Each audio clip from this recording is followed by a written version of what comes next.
Well, we're all the I'm fans. finding this really weird. Well, if you didn't know, we were all the fan sites that I know. follow the host or whatever, so. When you were filming, did you pre-record the voice inside of your head, and were they playing it while you filmed it, and how was that working with that? Exactly, that's exactly what we did. We were trying to figure out how to do it for a while, because really that was the big challenge, the big hurdle that we had to overcome. When we started shooting, we were trying to figure out how to do that. So the Melanie VO had already been written in the script and everything, so we basically just went into a recording studio, sound studio, and went through all the stuff over about 2 days and recorded all the rough dialogue. And I mean, that even started to change in post. We were, trying different things out just to make the story a bit clearer and stuff, but it was all I needed to, just to be able to react to the other person in my head. So I had an earpiece that the sound team would kind of activate whenever I was doing stuff on my own. It was great, and I thought it was going to be kind of weird. It was going to be a bit odd to have scenes just when you're talking to yourself, but I actually really enjoyed it. I didn't have to worry about anyone else. It's just my own. This seems like every actress's dream part. I mean, from the moment that I read the book, I thought they're going to have to get the best actress, because you essentially have to play 2 roles in the film. Was it hard, spoiler alert if you haven't read the book, was it hard then to give up one of those characters to another actress at the end? Thanks. It was a bit, actually. It was a bit strange. Emily Browning takes over at the end, and we did it over a couple of days, all of her stuff where she plays Wanda. And I did find it quite odd that all of a sudden there was only one of me, and I wasn't, because for the majority of the film I am playing Wanda, I'm not playing Melanie. And I have to say, when it comes to the characters, I did find Wanda more of a challenge, because she's such a sort of perfect soul, a perfect being. So it was quite nice at the end just to go back to Melanie and have someone be human again. Yeah, because she's really feisty and she's got a bit of a mouth on her, and so I was really excited about just going back to that too, and that was the real blessing with this film, is that you'd get sick of one character and in a few days you'd be going back to the other one. So How long did you work with Emily, or to kind of transfer that character? Did she watch a lot of the dailies or anything like that? I think she did, yeah. She came in when we were already really heavily into the shooting, so I couldn't really walk away from set. I was working, but I think she watched some rushes and basically most of the stuff that we had shot up to that point. So we had about 2 months worth of footage at that stage. And she looked at that, and she came on set to see what I was doing and things like that. Because I guess as well, I don't know if she's going to be telling to you guys at all, but it's a strange thing to come in halfway through a shoot, I'm sure, and take over another character that someone else has been playing. I'm sure it's a real challenge. So so that's what she did. So who do you prefer, Wanda or Melanie? I prefer Melanie. I prefer Melanie because she's really feisty, and she's just a real fighter, I mean, I respect Wanda, and I sympathise with Wanda because she went through so bloody much when she, from the moment that she's put inside this body, it's so confusing for her, and she's constantly being pulled in different directions. But when it comes to who I would prefer to be, I'd prefer to be Melanie. I like Melanie. So do you wish that the scene where Melanie finally wakes up at the end, do you wish that was in the movie?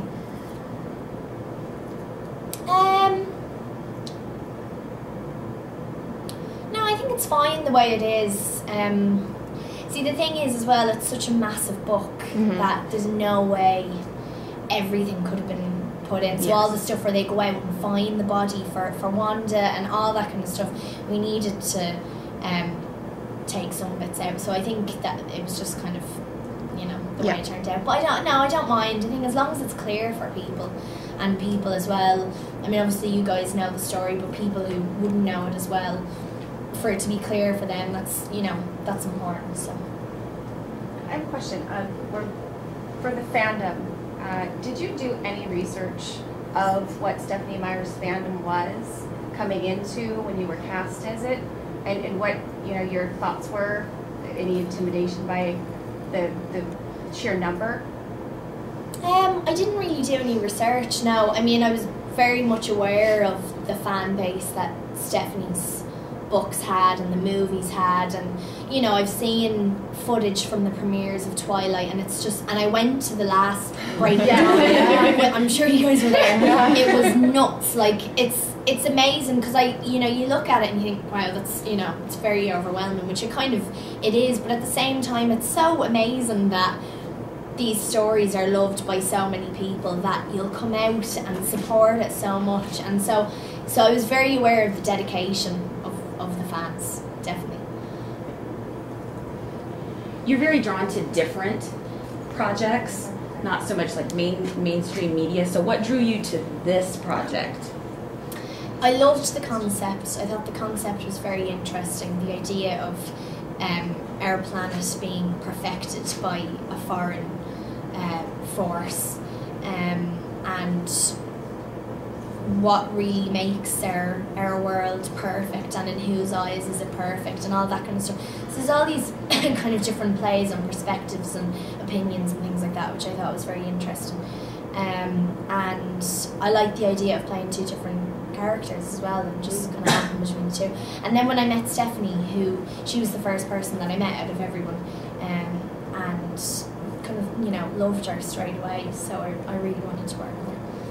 Were there any big tips that stood out from her, saying your character should do this, or, you know, any personality traits maybe? She's not really like that, which I'm Stephenie? glad about. Yeah, Stephenie's great. I mean, Stephenie's very used to being on a film set, and so she's very much involved in the production of her films, and she was with the host. I mean, she was on set pretty much every single day. But, you know, a lot of the films that I've done have been adapted from books, and sometimes authors are delighted with the work that you do, sometimes they don't want anything to do with it, they just want to step back, and sometimes they're not happy with it because it's their book, and, you know. But Stephenie was great because she didn't impose herself too much. She was there if we needed to talk to her, and I became very close to Stephenie as a friend. So if I had any worries, I knew I could go to her. But she's not the type of person who comes up to you and is like, I think you should do this, or, you know, she doesn't do that, and it's great. Because you don't feel as much pressure then. I mean, you know, I remember when The Boys even came in and Stephenie was there, and I'd imagine it's a lot of pressure, because, you know, the creator of this massive franchise, the Twilight franchise, and possibly the host as well, it's a big undertaking for someone. So last night at the reception, Jake was talking to us about your kissing abilities. Kissing abilities. I'm able to kiss. He said you were lacking a little. Oh my lord. Well, you know what? I'm glad this is my first round table, because for every other interview, I'm going to put him down. He wanted to know who was the better kisser between him and Max. So you want to know that, or do you want to know that? No, he said, I want to know. He said, who's the better kisser between us? I'm pretty sure the fans want to know too. Well, and she doesn't have to kiss Jake. They both kiss in different ways, though.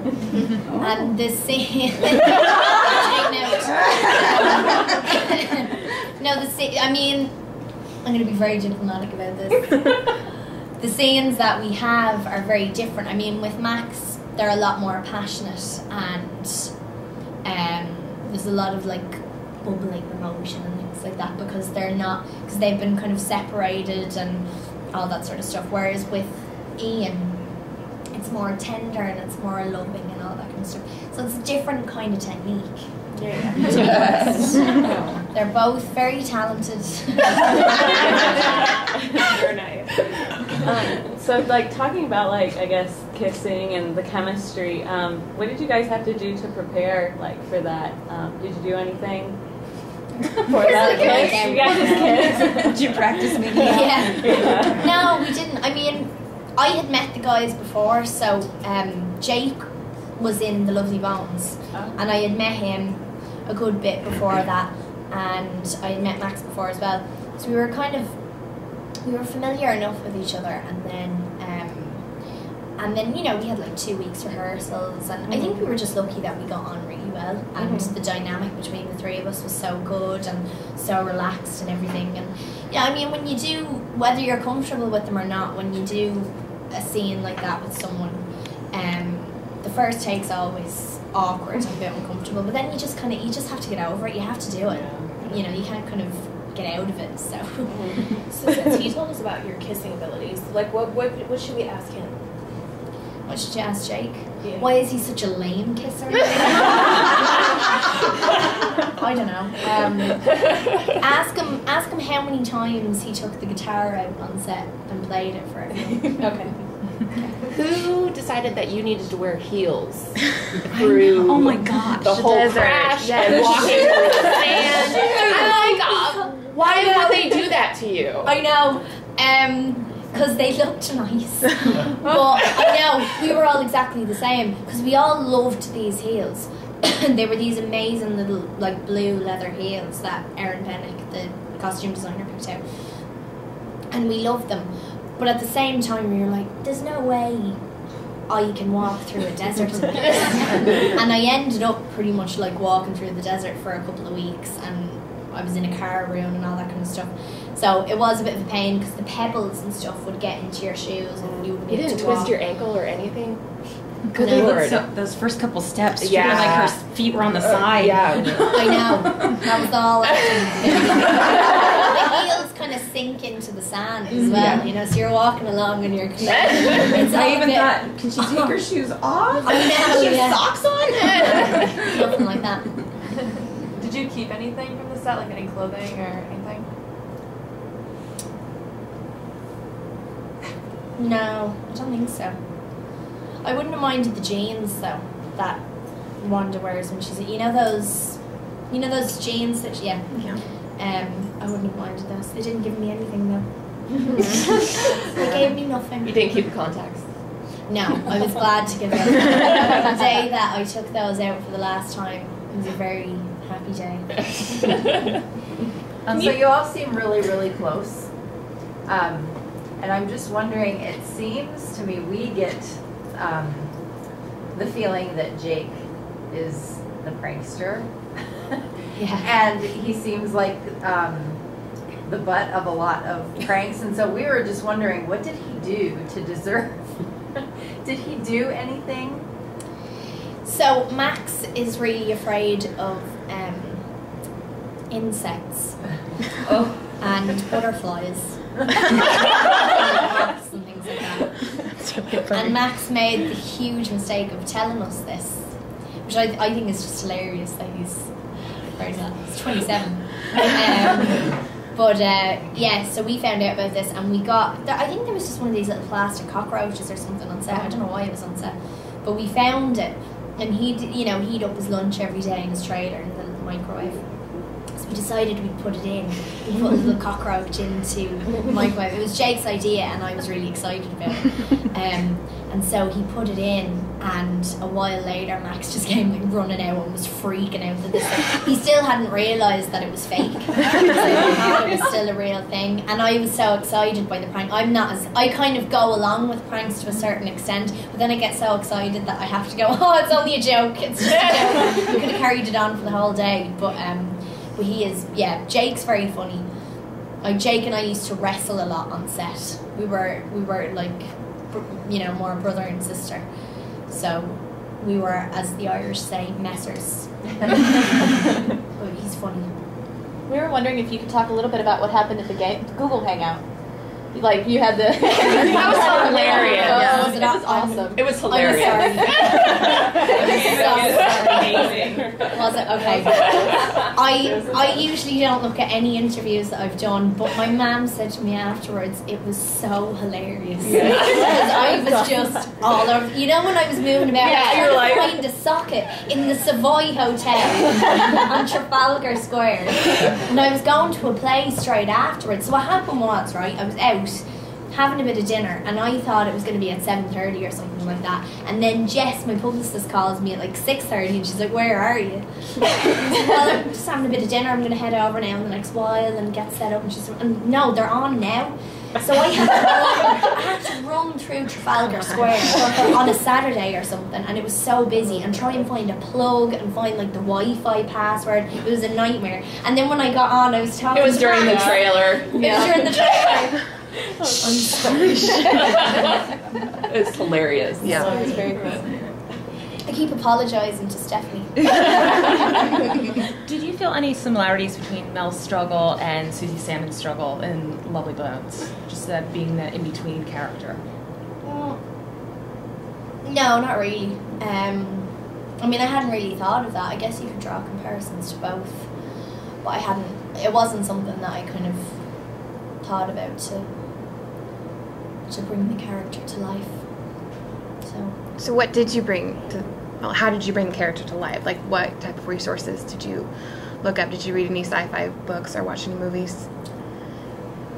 I read the script. Got it. I think it was all in the script. I read the book and I read the script, and we talked about it a lot. And you know, I want, like everything, hopefully, I just wanted to really look at the character and understand what was going on with both of them and their struggles and what they were thinking about and all that kind of stuff. So yeah, it was more just about kind of going over the script as much as I could and really understanding what was going on. Were there any character moments in the book that you wish made it into the movie? It's been a while since I read the book.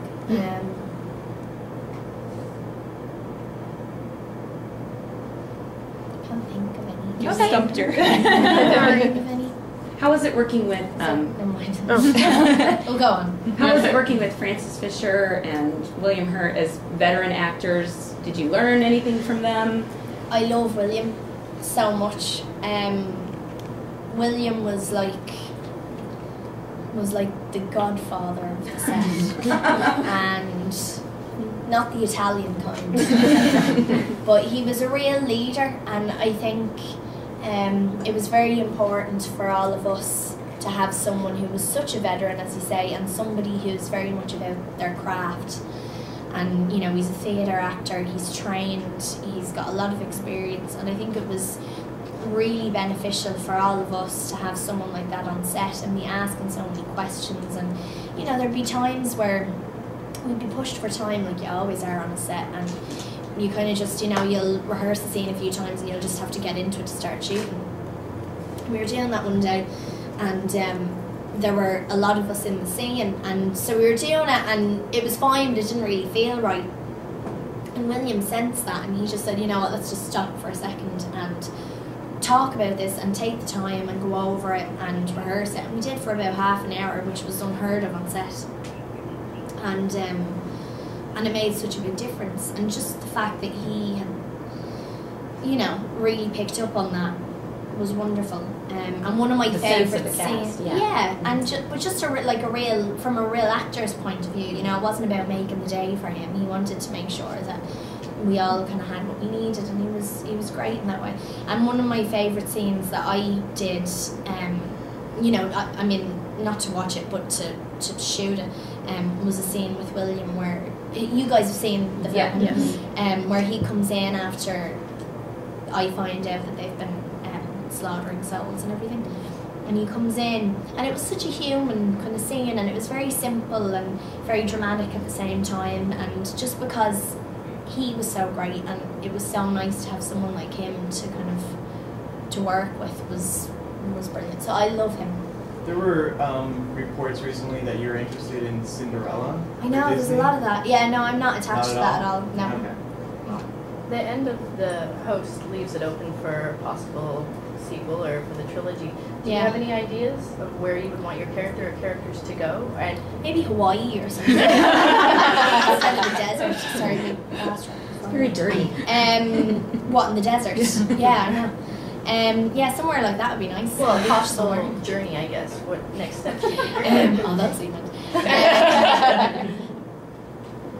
I think, well, the good thing for me is that if they do a sequel, I'm going to be playing a character that essentially I haven't really played that much, which is really great because I know the fear for me with doing a franchise would be that you're playing the same character for quite a long time. So I'm getting to, really play someone else. I don't know. I mean, I think they'd have to get out of the cave soon enough. I think it seems like it was pretty overpopulated anyway by the time I got there.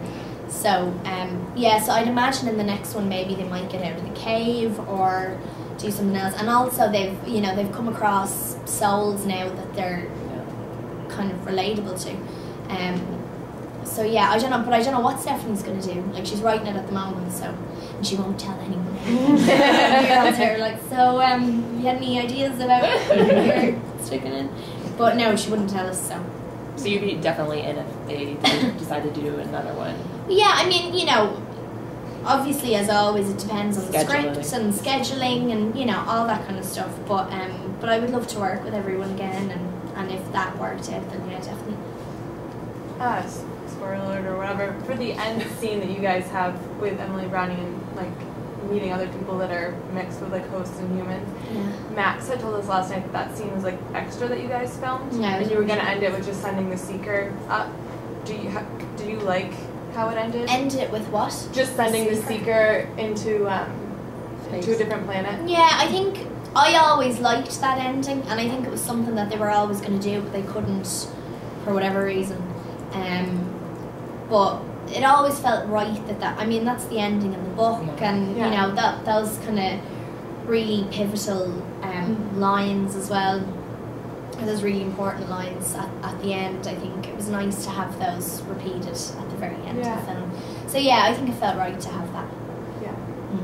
And I have a question. Your accent is just lovely, and I could sit here all day and listen to you. But did you obviously have, dialogue coach and with our regular American English, or do you have a favorite phrase or a key word? I know I'll go back to the Twilight. Rob's favorite word was like nacho and sidewalk. Is there anything that ever stuck more in your mind of just a really weird or cool word? In an American accent? Yes. What word I love, and I didn't say it in the host, but I said it in another film called How I Live Now. It's coming out soon. I love saying gross in an American accent, and I had never gotten to say that. I say that quite a bit anyway, and I had never gotten to say that in a film before, but I said it a lot in this. So I really enjoyed that. But yeah, I did have a dialect coach on the film. Because you always, you need a dialect coach, no matter how many times you do an American accent or an English accent or whatever. You need to have someone there just to keep an ear out, really. And also knowing that there's a dialect coach there means that you can relax and kind of focus on the performance a bit more. So. And you did have a real strong Southern accent, I thought, in the middle of the film versus the beginning toward the end. Yeah. It was really strong. Was there anything that was influencing you at that time? Well, I was in Baton Rouge, so I was, and that's where Melanie ended up being from in the film. I know she's not in the book, but it was great because I was surrounded by a whole crew of people from Baton Rouge and Shreveport and New Orleans, and that was great. So I was listening to it all the time. Melanie's pre-recorded dialogue when you acted with it on set, was that the same dialogue used in the movie, or did you re-record it again? Some of it was the same. It all had the same kind of feeling, but when we went back to it during post, Andrew would tweak little things and maybe change a phrase or something like that to make it a little bit clearer for whatever reason. So we changed it a little bit, but I mean, the sense obviously still had to be the same, because otherwise I'd be reacting to something completely different. Mm-hmm. So. Jake has said previously, since he was in the Lovely Bones. What has he said now? No. The Lovely Bones, that he found Andrew Niccol more meticulous than Peter Jackson. Would you agree? Or? Yeah, they're very, very different kinds of directors.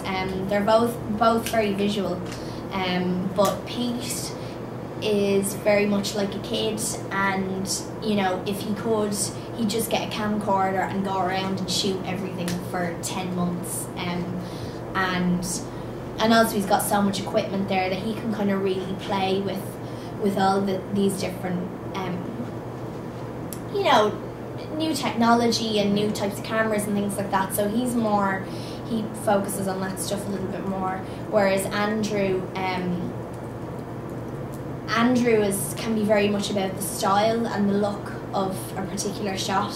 So he's very, very particular about how things look within a frame and things like that. And that's something that's become such a trademark in his films and is so kind of beautiful in his films. So he's very, very good at that, you know.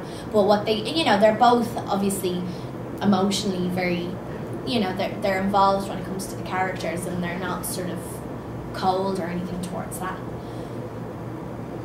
So just FYI, he just wanted me to say that to throw you off your game.